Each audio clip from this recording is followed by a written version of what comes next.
Hello YouTube, this is Pastor Green. We're doing another Bible study. Today we're doing Genesis chapter 16. It's a Bible study on YouTube. You can email me at godsohman@gmail.com. Like I said, this is going to be a YouTube Bible study. Make sure you subscribe to my channel, click the notification bell. By doing this, it'll let you know whenever I post a new video. Also, like and comment. That lets YouTube know that my video is getting seen and it's going to actually show up more. Like I said, we're doing Genesis chapter 16. We're going to start in verse 1. Now Sarai, Abram's wife, bare him no children, and she had a handmaid, an Egyptian, whose name was Hagar. And Sarah said unto Abram, Behold now, the Lord has restrained me from bearing.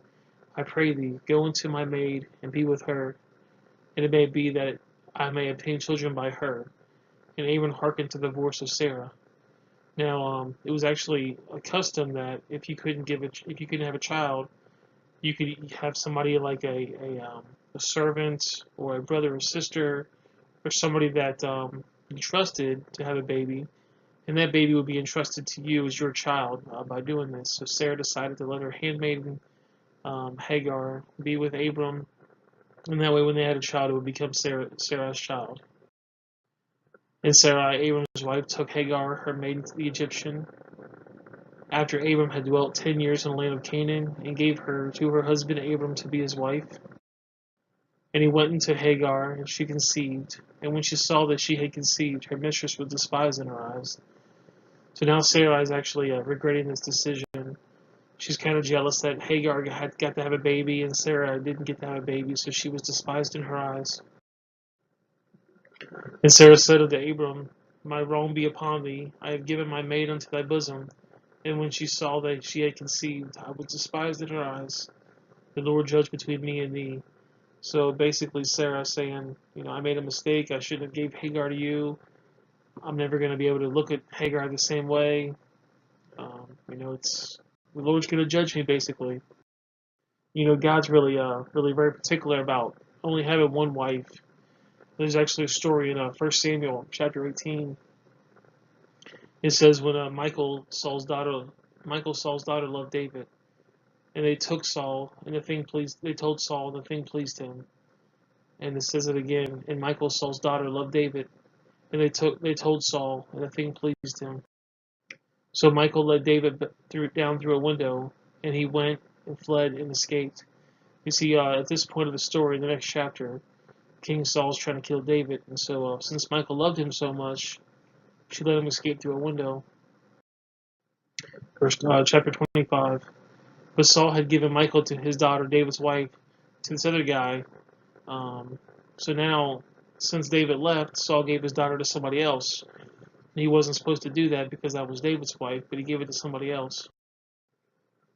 2 Samuel chapter 3. And he said, Well, I will make league with thee, but one thing I require of thee, that is, thou shalt not see my face, except thou first bring Michal, Saul's daughter, when thou comest to see my face.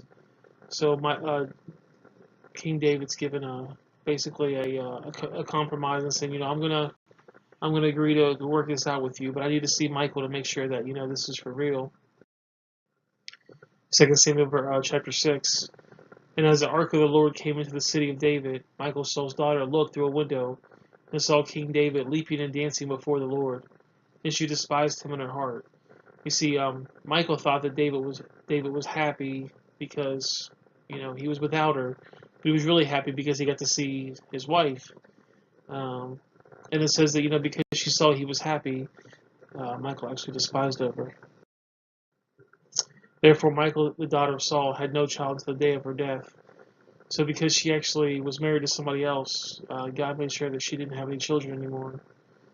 Because God's very, very harsh when it comes to cheating and adultery and stuff like that. Back in Genesis 16.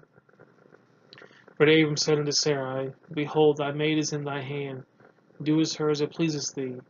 And when Sarah dealt harshly with her, she fled from her face, and the angel of the Lord found her by a fountain of water in the wilderness, by the fountain of the way of Shur. And he said, Hagar, Sarai's maid, whence camest thou, and whither thou go? And she said, I fled from the face of my mistress Sarah. And the angel of the Lord said unto her, Return to thy mistress, and submit thyself under her hands. So basically, Sarah beat his wife, or Sarah beat her maid, and her maid didn't like it, so she ran away. And so the angel of the Lord is telling Hagar, just submit yourself to Sarah. It'll be easier that way. Unto the woman he said, I will greatly multiply thy sorrow, and thy conception in sorrow, and thou shalt bring forth children, and thy desire shall be to thy husband, and he shall rule over thee. This is Genesis 3. It's one of the curses that the woman got for eating the apple. And it says, basically, you should desire thy husband, and you're going to have a lot of kids and stuff like that. Well, Sarah didn't get to have kids, but she didn't honor her husband. She desires her husband, but she couldn't have a kid.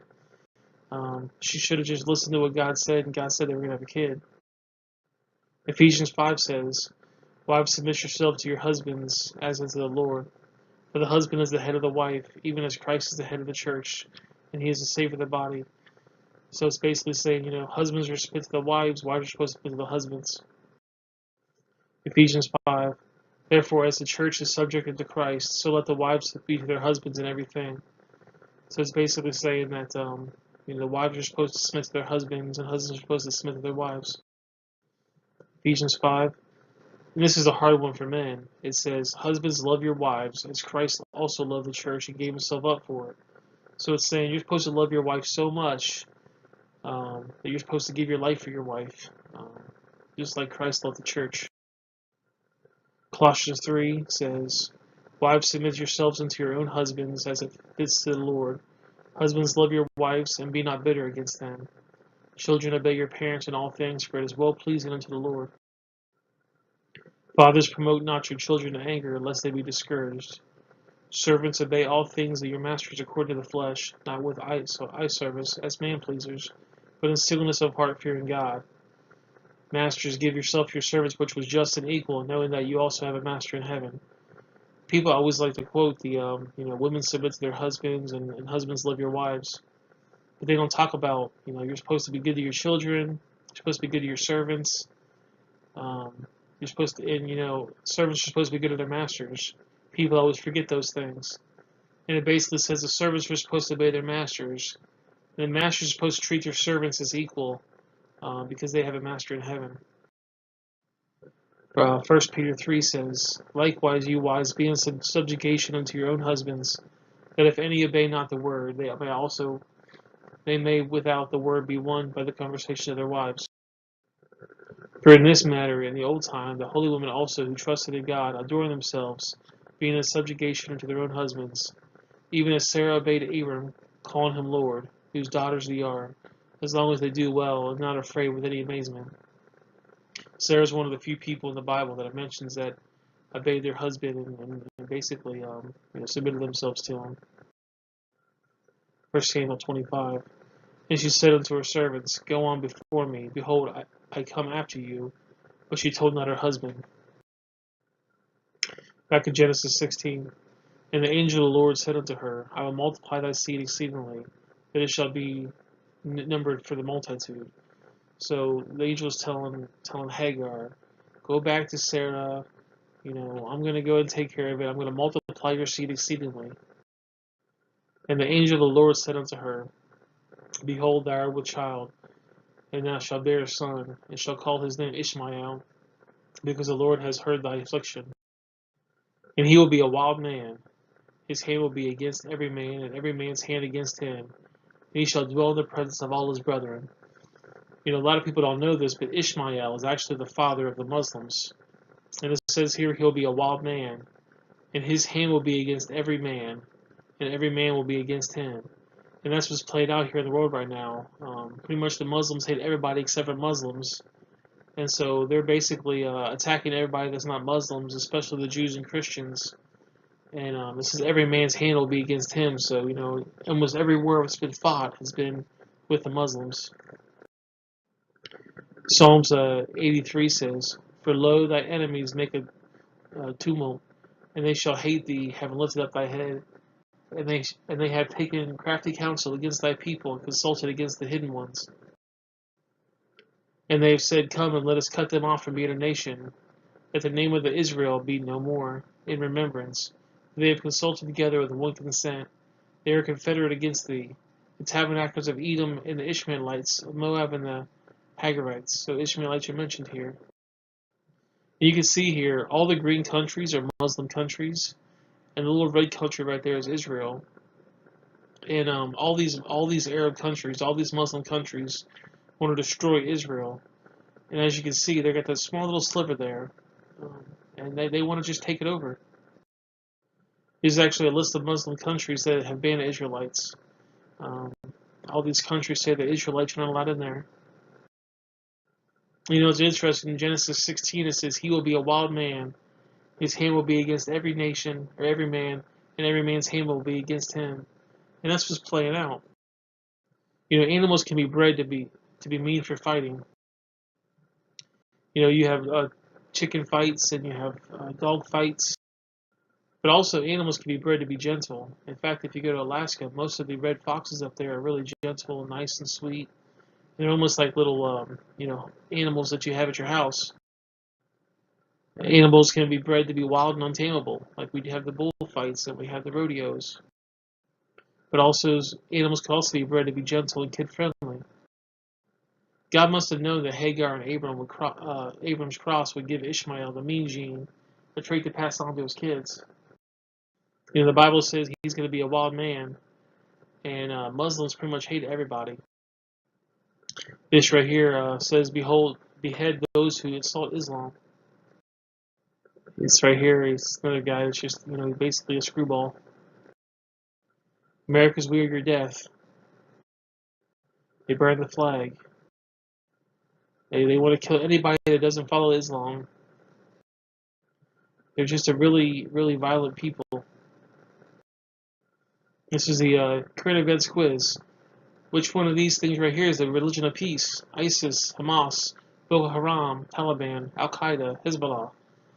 They all say the religion of peace, but they all want to kill everybody but themselves. Back in Genesis 16, and she said to them, she called the name of the Lord that spoke unto her. Thou God seeth me, for she said, have I also here looked after him that seeth me? Wherefore the well will be called Bel Halarah. Behold, it is between Kadesh and Brennan. And Hagar bore Abram a son, and Abram called his name which Hagar bare Ishmael. And Abram was 60 years old when Hagar bare Abram to Ishmael. So this is the end of the Bible study. I appreciate you guys following me along. Make sure you subscribe to my channel and click the notification bell. That way you can get all the updates whenever I post a new video. Also like and comment. That'll help my video get seen a lot more. I appreciate everything you guys have done, and just continue to follow me, and I'll see you guys next time.